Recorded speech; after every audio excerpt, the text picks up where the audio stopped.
How y'all doing tonight? It's Gina Ask Me, The Power of Healing. Tonight, I was going to start the psychology part of it, but there's one more thing in the story of me that you need to hear, I believe. What I'm trying to do is put everything in chronological order so it's easy for you to understand. So you get it, okay? So tonight is my testimony. And then we're going to go on to the psychology part of it, which next Friday, hopefully. I know I've been all over the place. It's not been on Fridays. It's been crazy. Just crazy. But I'm really, really going to try to stick to Fridays. So it's going to be on Maslow's hierarchy pyramid. If you want to look it up, that's fine. But tonight is my testimony. Now, you're probably going, I'm going to try to make this sweet short. But I'm going to repeat a couple things. I'm going to try not to do that. But if you're keeping up with my videos, it shouldn't be a problem. My testimony.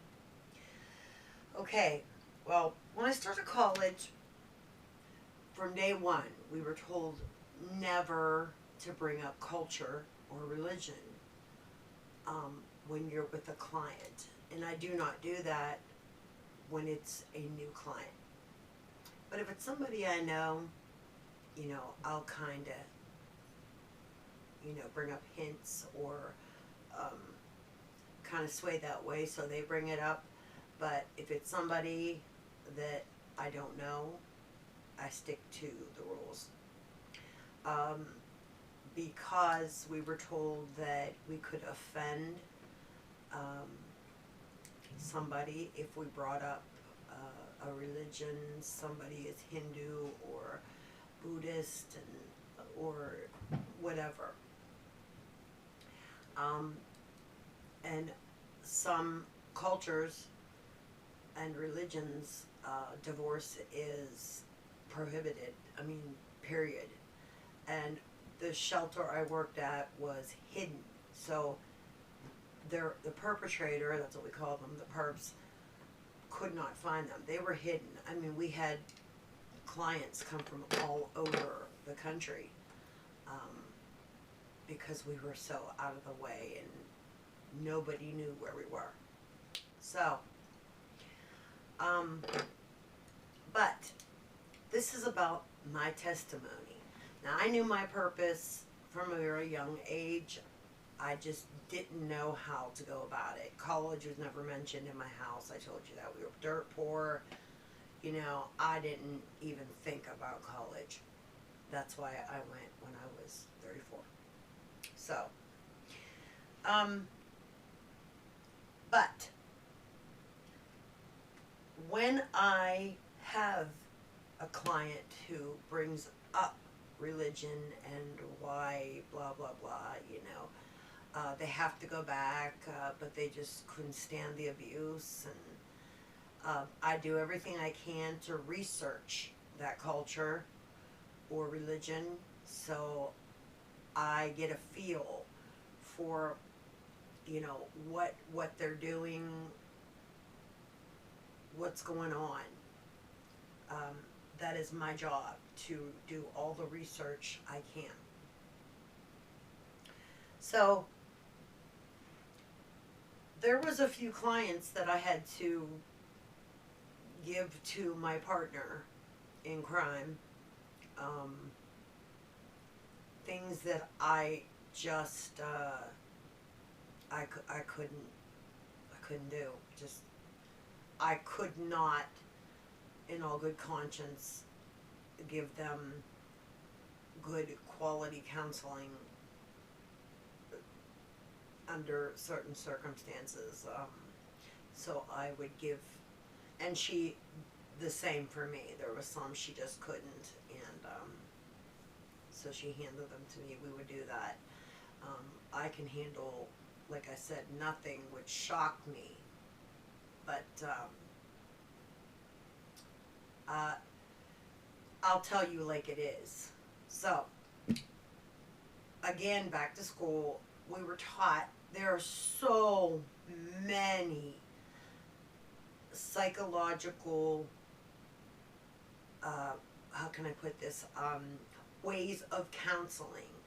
Um, Now, I can go off into the whole spin of them, but there were two that I kind of, she says, don't worry, you know, my professor and my mentor said, look, don't worry, because I mean, we were all like, oh my God, you know, what will we choose? How will we choose it? How do we do, you know?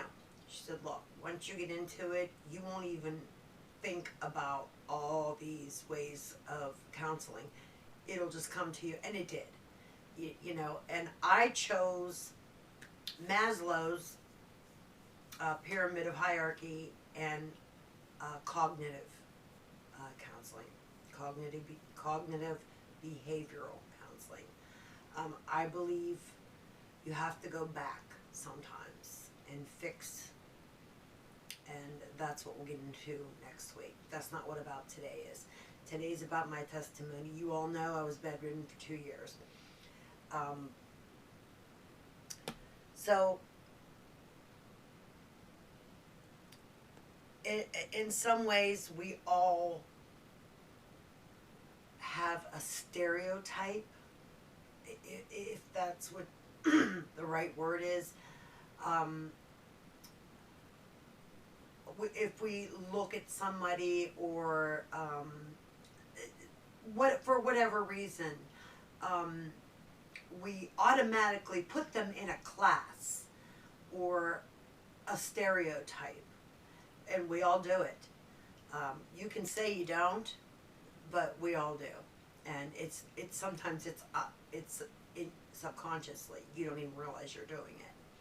So that's one of the other reasons we study culture and religion.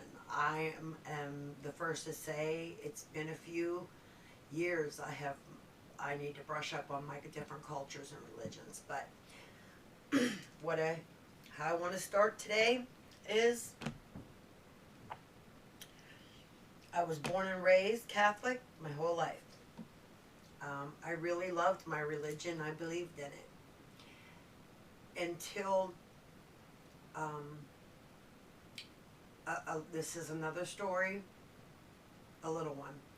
I went to get married. I was getting married, and the priest that was marrying me, he didn't baptize me, but he did my first Holy Communion and confirmation.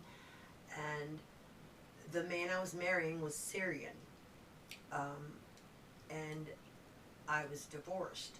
So the only way he would marry us is if he turned Catholic, and that is what he did. We had to take classes, and the bishop would only allow it if he turned Catholic.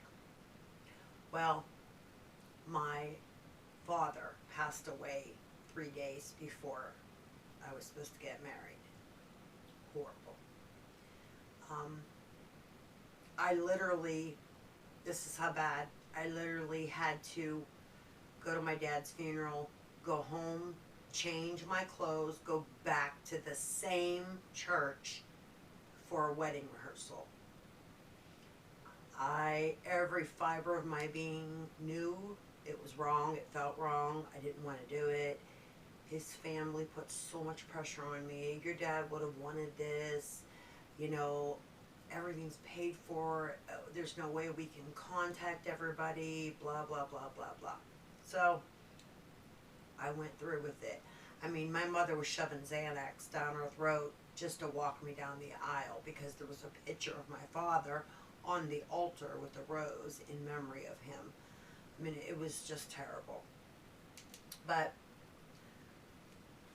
the marriage lasted 1.5 years. I don't even count it. I mean, I know it happened, but I don't even count it because I resented him and his family. I was still mourning my father a year into the marriage. It was awful. going back to change your clothes and going, I mean, think about that. That's unheard of. It's not even normal. So my mother went into this deep depression. You know all about blah, blah, blah. I moved in with my mother. She was going to, what you don't know, she was going to lose her house. I was working 2 jobs. I paid her taxes so she wouldn't lose her house, and I moved in, and my mother babysat because I was working morning and night and trying to sleep in between, spend time with my daughter, to pay my mother's taxes and some of her bills. My father left her with no insurance policy. It was just a mess. Or no, I'm sorry, it was a very small insurance policy. And she had so-called good friends that were dipping in her, were paying her bills. Anyway, so my mother was depressed and pretty much worked and went back to her room for 5 years. And I'm not even joking. And that is what she did, and her granddaughters saved her life, because if it wasn't for her granddaughters, mama, she spoiled them, and she got up for them. Thank you, Jesus. So, working 2 jobs after getting hit by the train, working. I mean, these were very physical man jobs. I destroyed my spine, my back. So I needed spinal surgery. Well, I was too heavy. I was too high risk. So all my doctors got together and agreed to gastric bypass. I researched it for a year. I mean, a year. I looked into so many surgeons, how many they did, any lawsuits. I mean, I really researched. So I decided on a doctor at McGee Hospital. Okay, Women's Hospital, Pittsburgh. I mean, they're one of the best. She had done over 3,500 and only 2 had problems. So, had the surgery. Everything was great. I mean, I went in, I said, I feel great. You know, I had energy. My sleep apnea was going away slowly. I mean, I was losing the right amount of weight. You know, I could. So then all of a sudden, 6 months in, I started to get nausea, constant nausea. Well, apparently, sometimes that's normal, sometimes that's not, blah, blah, blah. Well, it wouldn't stop. And then I was losing at a very rapid rate. So I went back. Well, she found an obstruction. Went in with the scope, found it, fixed it. Great. Great. I'm good to go. Went home, still nauseous. Nothing's changed. Couldn't eat. Literally, it just felt like it was here, and that's it. It wouldn't go anywhere else. So, got worse. She was sending me, she goes, I can't do anything for you. There's no more I can do. She sent me to GI specialist after GI specialist. They were telling me to go to a psychiatrist, that I had something called fat syndrome, where I couldn't accept being skinny. When I looked in the mirror, I still seemed fat, and that I couldn't handle it. Yeah, go see a psychiatrist. That's what they told me. Well, got worse. I had to get a PICC line in. I was getting no nutrient. Every single thing in my body was lacking. They had me on vitamin D, every supplement you can imagine, all IV. PICC line, in case you don't know, a direct line goes in here, and it goes directly to your heart. It's the main vein that goes right there. So, getting worse, getting worse. Um, One day, I was about 90 pounds then, and one day I went to flush my pick and it burned. I had a nurse coming in 3 times a week. Um, and she came in and I told her about, you know, now I've been bedridden now for probably about 9 months, maybe almost a year. Because I was so weak from not eating. I had atrophy. From laying too much, I had atrophy, so I couldn't walk. So she come in, I told her it was burning, and she's like, oh, Gina, please don't tell me that. I'm like, why? She goes, well, just wait, let's see. And she tried to flush it, and I'm like, you know, it burned. She goes, oh, Jesus. And she knew right away it was infected. Wow. So my mom was there, and she said, send her to Pittsburgh now. It's Allegheny General. And so the ambulance took me there, and my doctor, oh, he was just amazing, saved my life. By the time a week went by, I was down to 80 pounds and slowly going. I mean, I was a living skeleton. There was nothing left. It was basically bone. The infection got so bad, the infection got to my spine, and I had a blood clot right here. And do you know how close that is to your heart? It goes to your heart, boom, you're dead. So they started pumping me with blood thinners, excuse me. Now, I'd been going through this about a year and a half. Now, I was in the hospital for quite a long time, and he promised me that I wouldn't leave that hospital until he found out what was wrong with me. Well, I had scope in every orifice that I have. I've had a scope down, up, you name it, I had it. Well, couldn't find anything. Nothing's wrong, everything looks great, you know. So, meanwhile, I couldn't even speak. At this point, I couldn't speak. I couldn't move. If you touched me, I screamed. I mean, literally. It just, to touch my body hurt. And I begged God, begged God every second of every day to take me. I could not take it anymore. So they did a CAT scan for about the 10th time. I probably have radiation poisoning, don't know it. And he's seen a little shadow of something. Well, what happened was the scope didn't reach it by a half of an inch. So he got a longer probe, added an extension, found it, another obstruction. They just couldn't find it. Fixed it. What happened was it bottlenecked. And so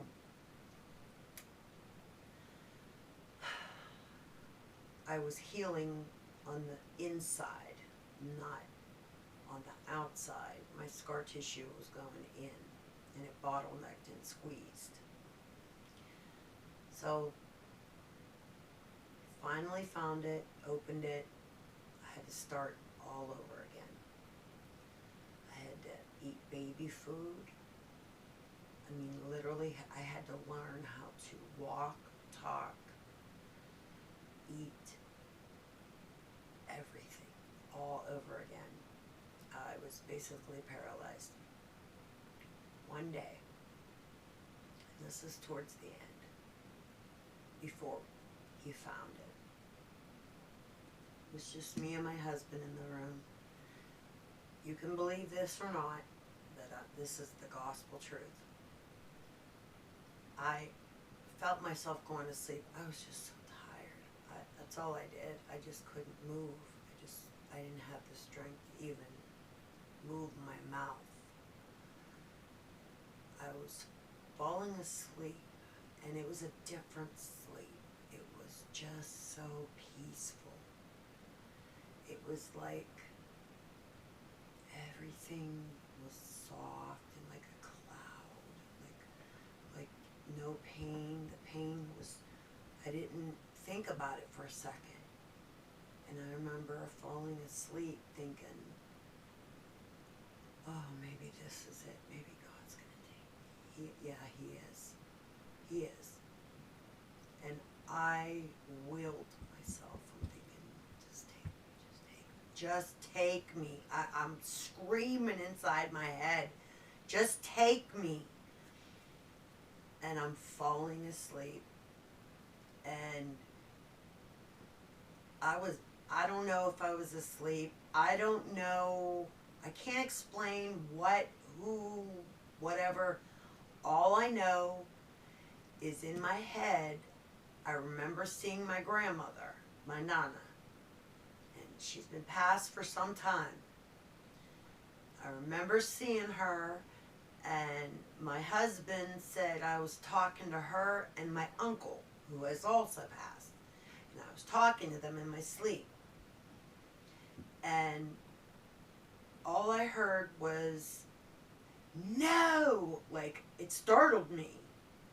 And I mean, like, it's in my sleep. I thought I know, I don't care what anybody says, I was halfway there.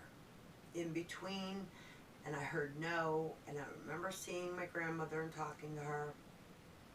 I don't remember my uncle seeing him, but I was talking to him, and I know that was God. And He was just telling me no, because I begged Him, please, it's time, now.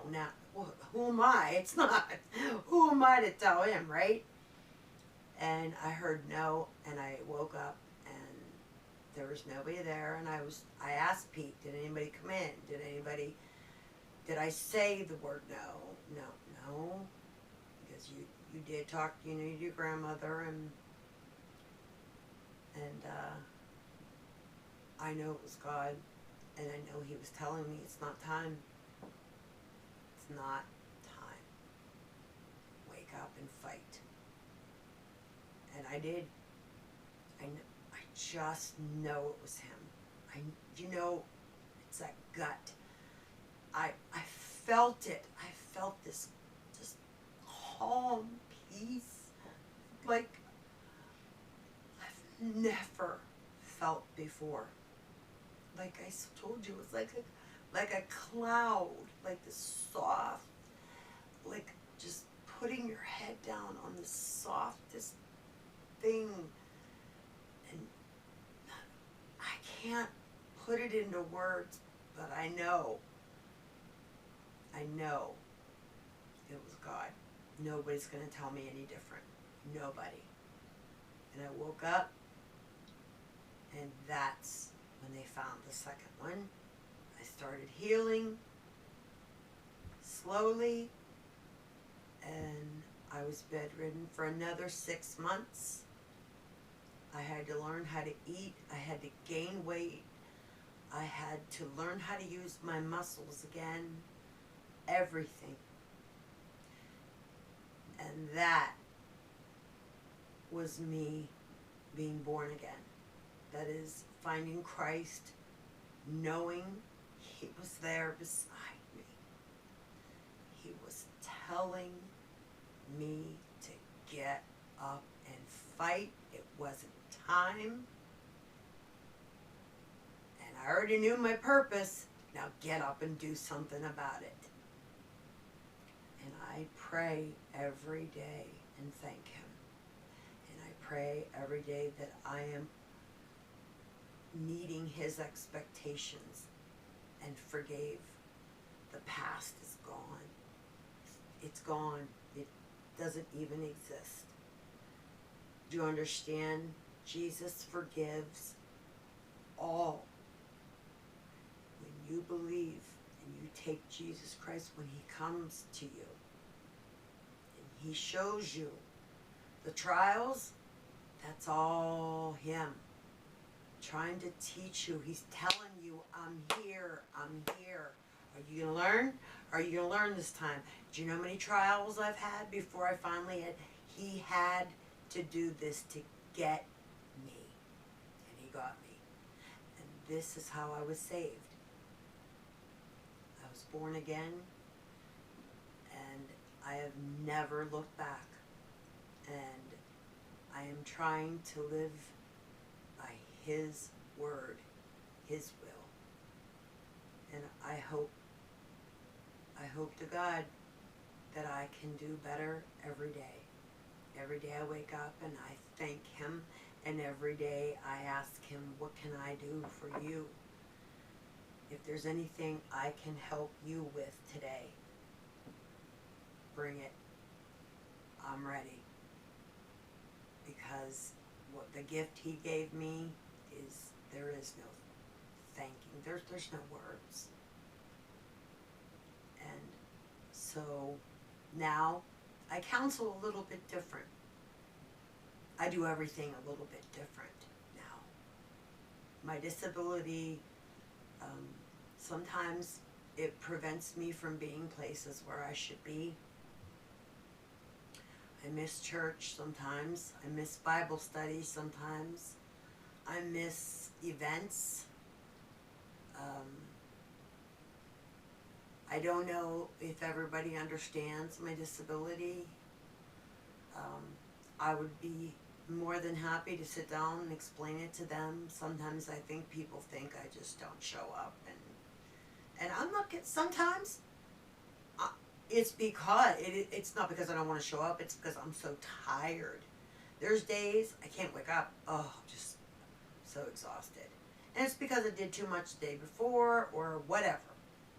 But again, I'll be glad to sit down with anybody or answer any questions that you may have about my experience and what I believe.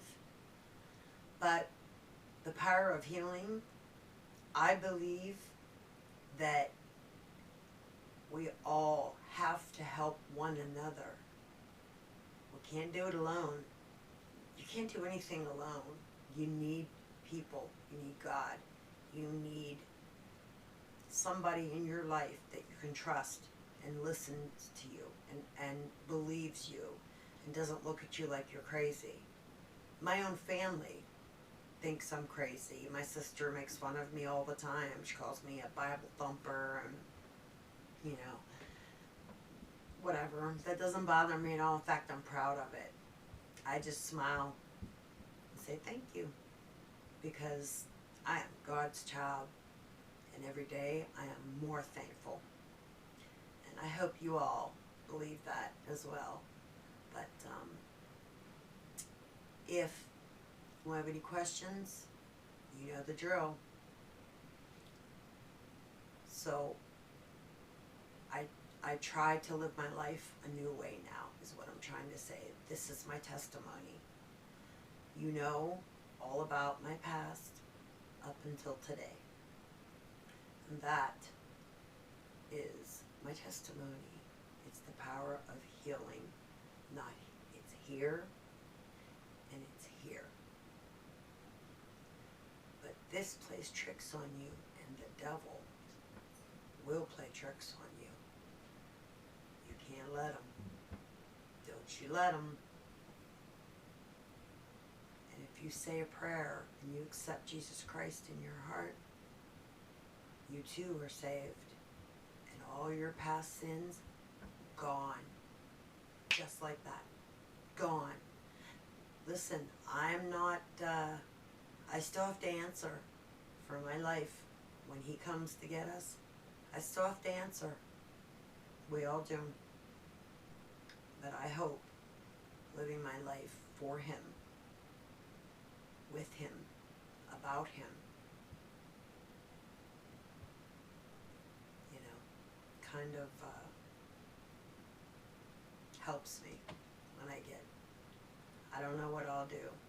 I know I'm going to drop to my knees. But I hope that,